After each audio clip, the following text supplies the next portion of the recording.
ఇంటి ముందు ముగ్గు అందం కోసం వేస్తారని అనుకుంటున్నారా? అయితే మీరు పప్పులో కాలేసినట్టే. దీని వెనక ఉన్న అస్సలు సీక్రెట్ తెలిస్తే రేపటి నుండి ముగ్గు వేయకుండా అస్సలుండలేరు. పూర్వం ముగ్గులు వరిపిండితో వేసేవారు. ఎందుకో తెలుసా? మన కంటికి కనిపించని వేల కొద్ది చీమలు, పురుగులు ఆ పిండిని తిని కడుపు నింపుకుంటాయి.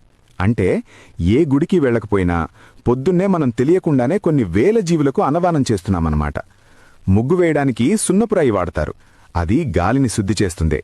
పైగా నడుం వంచి ముగ్గు వేయడం ఒక రకమైన యోగాసనం. అది మీ వెన్నెముకకు, కండరాలకు ఒక మంచి వ్యాయామం. ముగ్గులో ఉండే గీతలు, వంకరలు ఒక చక్రం లాంటివి. బయట నుండి వచ్చే చెడు కన్నుగాని, నెగిటివ్ ఆలోచనలుగాని ఆ గీతల్లో చిక్కుకుని ఆగిపోతాయి. ఇంటి లోపలికి కేవలం ప్రశాంతత మాత్రమే వస్తుంది. ముగ్గు లేని ఇల్లు కళతప్పినట్టుంటుంది. ముగ్గు ఉంటే ఆ ఇంట్లో లక్ష్మీదేవి కొలువై ఉంటుంది. అది మన సంస్కృతి, మన గౌరవం. ఈ విషయం మీకిప్పుడే తెలిసి ఉంటే సూపర్ అని కామెంట్ చేయండి.